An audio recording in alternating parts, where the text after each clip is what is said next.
A continuación daremos solución a un problema compuesto por un cuerpo rígido y un sistema de partículas. El problema nos presenta la siguiente situación. Una barra rígida de masa m mayúscula igual 3m minúscula tiene tres masas iguales unidas a ella, como se ve en la figura, la masa 1, la masa 2 y la masa 3. La barra es libre de dar vuelta en un plano vertical en torno a un eje sin fricción, perpendicular a la barra y que pasa a través del punto P. La barra se libera del reposo en la posición horizontal en el instante t igual 0. Si supone que conoce m y d, entonces encuentre el momento de inercia del sistema barra más partículas en torno al eje, por supuesto el eje que pasa por el punto P, el momento de torsión que actúa sobre el sistema en t igual 0, la aceleración angular del sistema en t igual 0 y finalmente la aceleración lineal de la partícula 3 en t igual 0. Cabe destacar que el instante t igual 0 se refiere a la posición de la barra horizontal, no inclinada ni formando un cierto ángulo con la horizontal. Bien, entonces, para la primera pregunta debemos encontrar cuál es el momento de inercia del sistema. En este caso, el momento de inercia, recordemos que se mide respecto a un eje. En esta situación, el eje pasa por el punto P.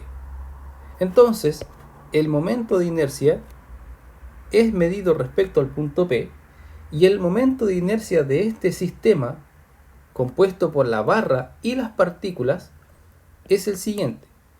El momento de inercia de la barra respecto al punto P más el momento de inercia de la partícula 1 respecto al punto P más el momento de inercia de la partícula 2 respecto al punto P y finalmente el momento de inercia de la partícula 3 respecto al punto P.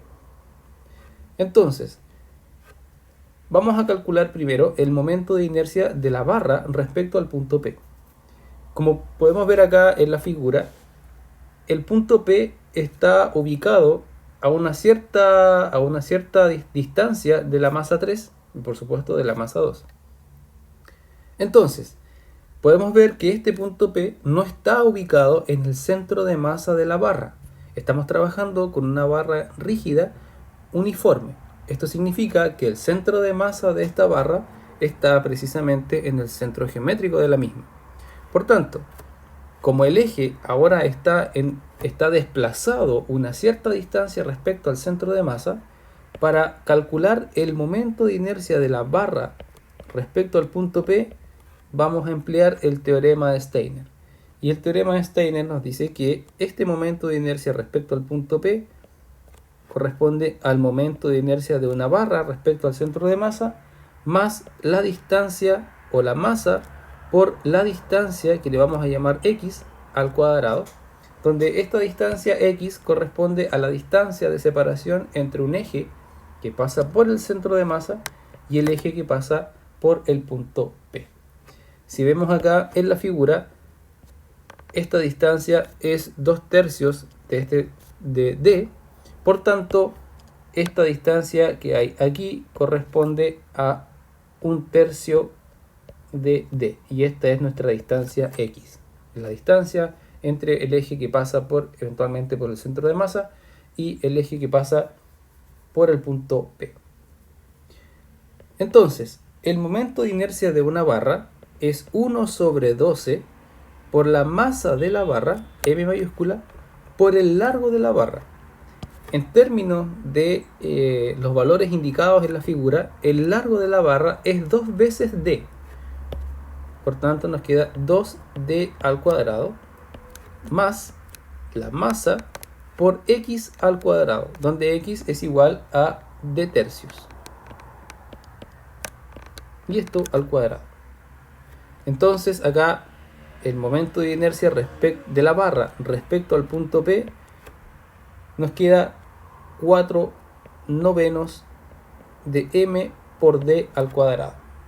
Ahora bien, como m mayúscula es igual a 3m minúscula, Entonces finalmente el momento de inercia de la barra respecto al punto P nos queda 4 tercios de m minúscula por d al cuadrado. Y este es el momento de inercia solo de la barra respecto a un eje que pasa por el punto P. Por otro lado, el momento de inercia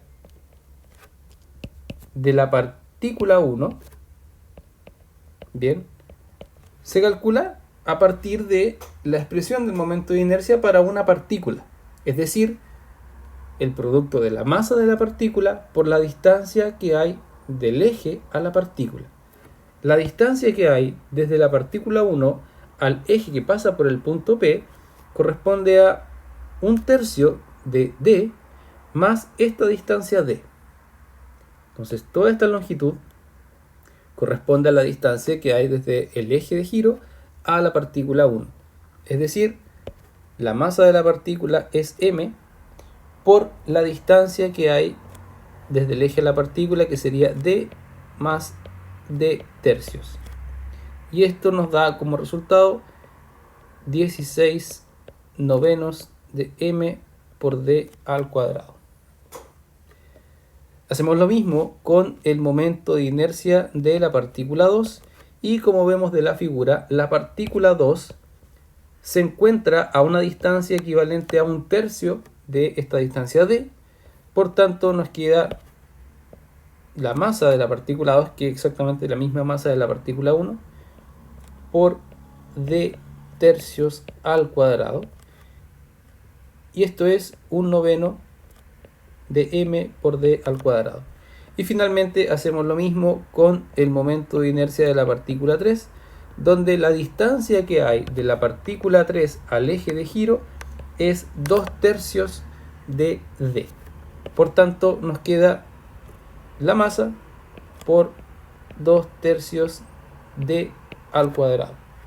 Y esto nos da 4 novenos de m por d al cuadrado.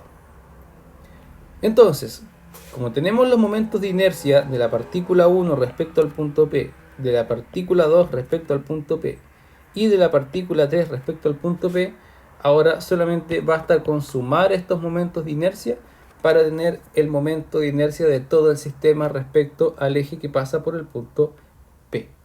Es decir, sumamos 4 tercios de m por d al cuadrado más 16 novenos de m por d al cuadrado más 1 noveno de m por d al cuadrado más 4 novenos de m por d al cuadrado. Y finalmente esto nos da como resultado que el momento de inercia del sistema respecto al punto P es equivalente a 11 tercios m por d al cuadrado. Por supuesto, esto después de ciertas simplificaciones en los términos. Entonces ya tenemos el momento de inercia de todo este sistema respecto al punto P. Ahora vamos con la siguiente pregunta. Se debe determinar el momento de torsión, en este caso el momento de torsión neto, que actúa sobre el sistema en el instante t igual 0. Para eso vamos a tener la siguiente situación. La torsión o el torque lo generan las fuerzas que actúan sobre cada uno de estos objetos, en este caso las partículas y sobre la barra. Las únicas fuerzas que actúan sobre este sistema son los pesos de cada una de las masas y de la barra. Recordemos que esta barra está ubicada en un plano vertical.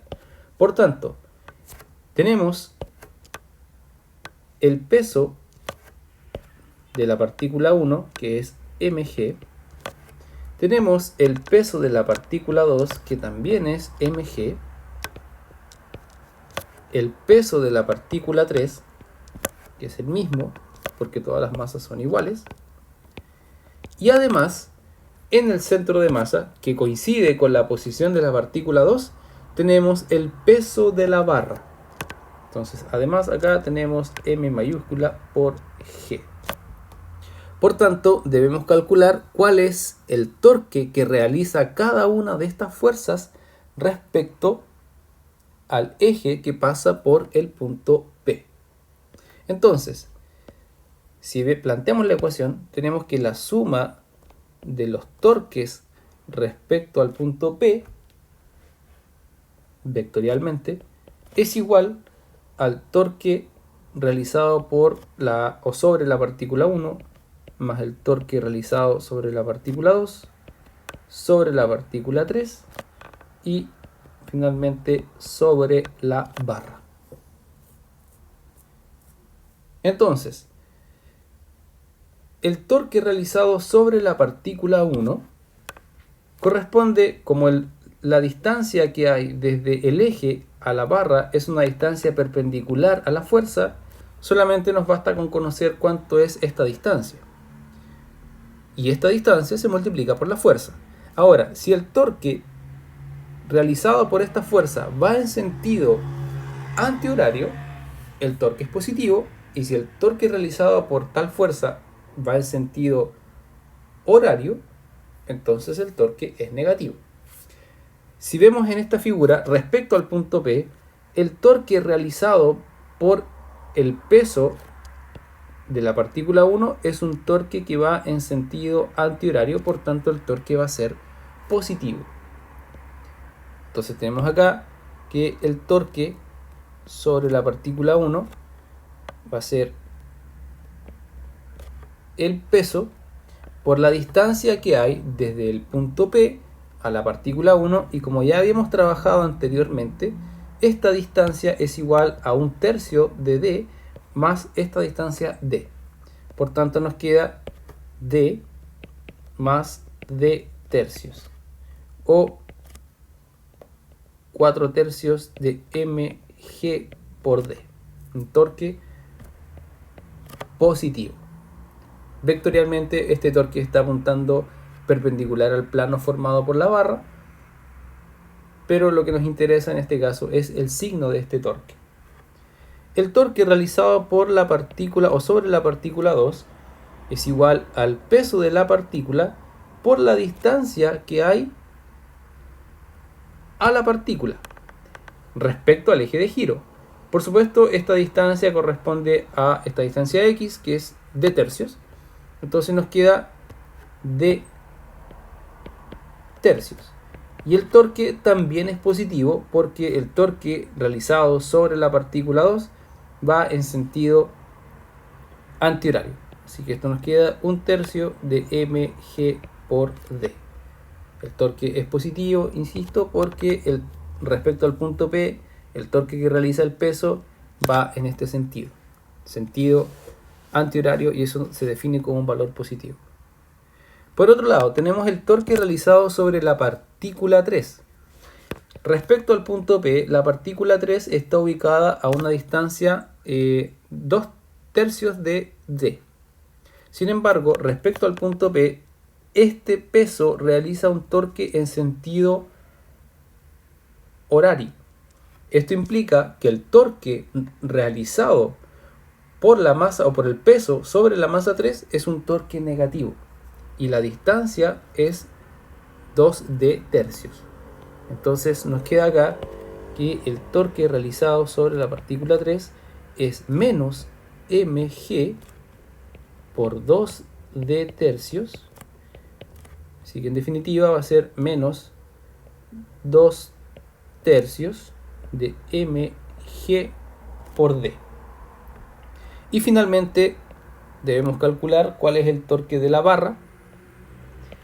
Y el torque de la barra, al igual que el torque sobre la partícula 2, es un torque positivo y es igual a la fuerza, que sería el peso de la barra, multiplicado por esta distancia, que es de tercios. Entonces finalmente nos queda m mayúscula por g de tercios, y recordemos que m mayúscula es 3 veces m minúscula, por tanto el torque realizado por la barra es igual a mg por d. Por tanto, como ya tenemos los torques sobre cada una de las partículas y sobre la barra, para calcular el torque neto respecto al punto P, de este sistema, lo que debemos hacer es sumar los torques individuales. Es decir, la suma el torque neto sobre respecto al punto P es igual a 4 tercios de mg por d más 1 tercio de mg por d menos 2 tercios de mg por d y más mg por d. Si resolvemos estos términos, entonces llegamos a que el torque neto respecto al punto P es igual a 2 veces m minúscula g por d. Y este es el torque neto, insisto, sobre el sistema. La pregunta C nos pide determinar cuál es la aceleración angular del sistema en t igual 0. Pero recordemos que de la dinámica de un cuerpo rígido existe una ecuación que permite relacionar el torque neto sobre un sistema con el momento de inercia respecto al punto en cuestión, que estamos calculando el torque, y su aceleración angular. Específicamente, esto es igual a que la suma de los torques respecto al punto P es igual al momento de inercia respecto al punto P por la aceleración angular. La aceleración angular es un vector, por tanto, y es un vector perpendicular al plano de la pantalla, así que podría ser perpendicular hacia afuera o perpendicular entrando a la pantalla. Eso implica de que la aceleración angular eventualmente tiene un signo, que puede ser positivo o negativo. Dado que el enunciado me dice que la aceleración del cuerpo está dirigida en esta dirección, o en este sentido, esto se puede ver, o podemos ver que la aceleración va en sentido antihorario. Entonces, como la aceleración va en sentido antihorario, al igual que el torque, esa aceleración va a ser positiva. Por otro lado, si la aceleración va en sentido horario, entonces la aceleración va a tener un signo negativo. Por tanto, como conocemos el torque neto, conocemos el momento de inercia, ambos respecto al punto P, entonces la aceleración angular no es más que la suma del torque neto respecto al punto P dividido por el momento de inercia respecto al punto P. Es decir, 2mg por d, y esto está dividido en el momento de inercia respecto al punto P, que sería 11 tercios de m por d al cuadrado. Con esto entonces podemos encontrar que la aceleración angular de este sistema es igual a 3 sobre 22 g sobre d. Y esta es la aceleración angular del sistema. Recordemos que todos los puntos que componen, en este caso la barra, y esto incluye las partículas, tienen exactamente la misma aceleración angular. Y finalmente, se pide determinar cuál es la aceleración lineal de la partícula 3. Y en este caso, la aceleración lineal se mide respecto al eje de giro. Por tanto, nos está pidiendo la aceleración lineal de la partícula 3 respecto al punto P. Y esto, como es un movimiento circular, recordemos y veamos de la figura que esta barra está girando en este plano vertical, por tanto, cada una de las partículas describe trayectorias circulares en torno al punto P. Por tanto, la aceleración lineal que tiene la partícula 3 respecto al punto P no es más que la aceleración angular por el radio de giro. Es decir, alfa por r. Bien, o más que el radio de giro, la distancia en la que se encuentra del eje de giro. Esta distancia corresponde a 2 tercios d y la aceleración angular es 3 sobre 22 g sobre d. En definitiva, entonces, la aceleración que va a tener la partícula 3, la aceleración lineal, va a ser igual a 1 sobre 11 por g. Y esta es la aceleración que tiene la partícula 3 respecto al eje que pasa por el punto P.